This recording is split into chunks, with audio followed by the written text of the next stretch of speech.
The movie begins with a sympathetic children's teacher and pacifist named Emma. She is on her last day of school before the vacation, but since she has a problem with her boyfriend, she decides to spend the vacation with her father. Later she passes by the receptionist, who hands her a backpack containing camping equipment left there by her cousin. Next, we see a criminal group loading boxes into a van. They have to transport illegal substances, and the mastermind, Bossman, tells them to get ready and leave. Emma is on the road in her car, driving to her father's farm. She calls him and tells him to start the timer to check how long it will take to get there, because her father is overprotective of her. She receives a message from her boyfriend and appears very upset. She gets out of the car to reply. It turns out that she had a conflict with him because of a fight he got into. He hit another person, and she is now very angry with him because she is a pacifist. Her boyfriend justifies himself by saying he was defending himself, but Emma says she wants a kinder non-violent boyfriend. She gets back into the car. Later, the gang, already on the road, is stopped by a policeman on duty. The policeman approaches the van and asks for the papers of Pete, the newest member of the gang. Pete is very nervous and is unable to mask his nervous tension. The policeman realizes that something is wrong, and asks him what is in the back of the van. Bossman responds that they are moving and the van is full of tools and other items. But the policeman gets annoyed. The three henchmen from the group approach and call the policeman, pretending to need help with directions. The policeman tells them to wait. Seeing that they cannot divert his attention from the van, three men get out of the car and approach the policeman. He feels danger and tells them to get back in the car. But at that point, they all pull out their weapons and manage to subdue the officer. One gang member, Baz, hits the policeman in the head with his gun, knocking him unconscious, and they decide to take him to a hidden place. At that moment, Emma is driving in that same direction, and her car has a problem with the radiator and overheats. She tries to use the phone to call for help, but there seems to be no signal in that area. The gang comes to an area not too far from the road, and they surround the policeman, who has a bag over his head. Since he has seen their faces, they cannot release him and decide to kill him. But Bossman doesn't want to get his hands dirty, and orders Pete to do it, because he is the one who put them in this difficult situation. First, however, Bossman wants to check if Pete knows how to shoot, but then he finds out that the rookie has never used a gun before. He orders him to take 2 test shots at some rocks just ahead. Emma stands on the road nearby and hears the shots. Curious, Emma leaves her car on the road, and goes in the direction of the noise. She witnesses the scene of the gang surrounding the policeman. Just then, Pete shoots into the policeman's shoulder, and she is shocked. Seeing this, she drops the bottle in her hand and attracts the attention of the thugs. She starts running, and the thugs immediately chase her. They catch up with her easily, and take her back to the rest of the group. Now they realize that they have to kill her too, but one of them, Bola, says that they should use her first and only then eliminate her. Bossman agrees to the idea, but with the condition that whoever uses her will be in charge of killing her. Bola looks at her for a moment and agrees. The group doesn't realize that the policeman is still alive, in fact crawls slowly toward the police car. Emma sees him, and he signals to her to remain silent. As the gang decides who will be the first to use Emma, the policeman finally arrives at the car.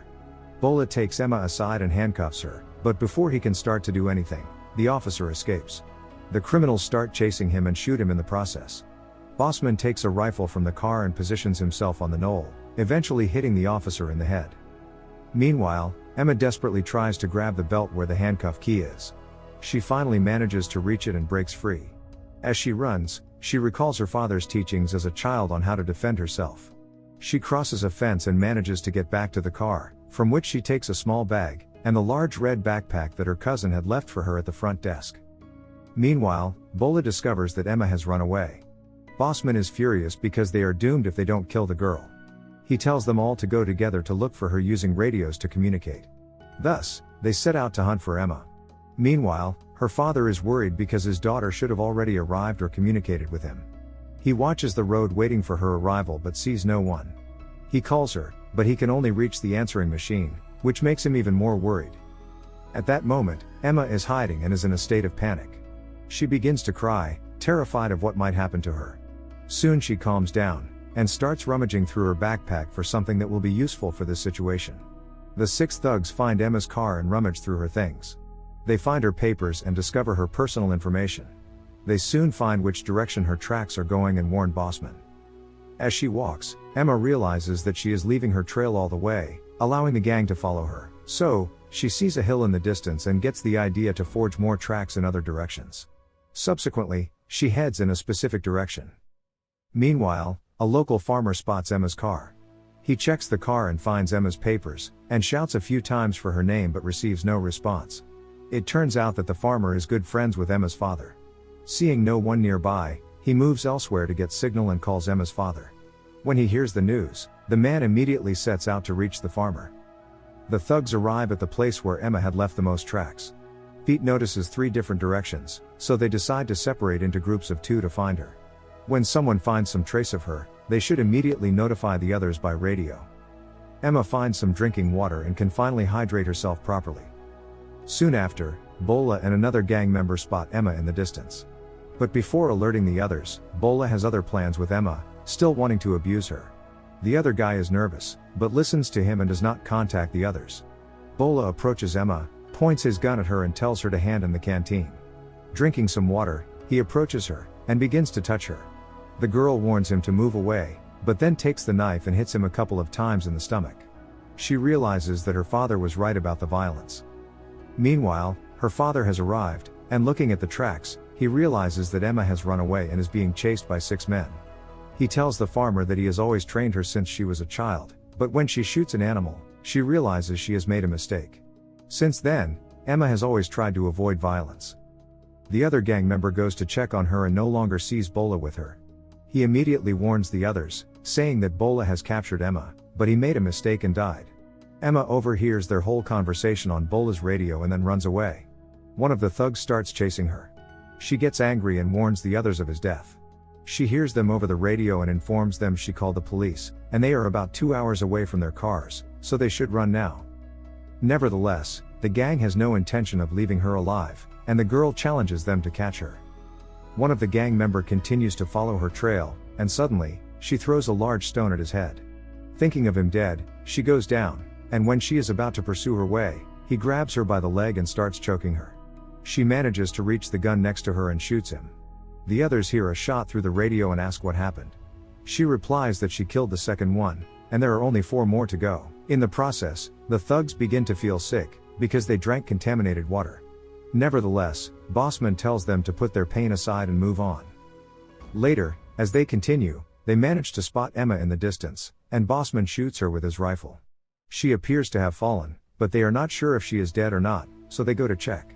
They find that she is still alive, and see her running toward abandoned establishments. Bossman shoots her again, but misses. He orders the others to go and kill her, while he stays there for cover. The rest of the gang slowly approaches the abandoned property. Not knowing precisely where she went, they decide to split up. Emma spots a sharp piece of iron and gets an idea. So when one of the thugs goes inside, he is caught off guard by her, who uses the piece of iron to kill him. Bossman spots Pete, who does nothing to look for Emma, and tells him that he will leave him here if he does not get busy. Baz enters the house to look for the girl. Pete calls the friend who is supposed to be inside the abandoned shed, but seeing that he is no longer answering, he goes inside and is also taken by surprise by Emma. She immediately disarms him and puts the knife to his throat. Pete says he is a pacifist and that he is sorry. He begs her to let him live, and she softens, letting him go.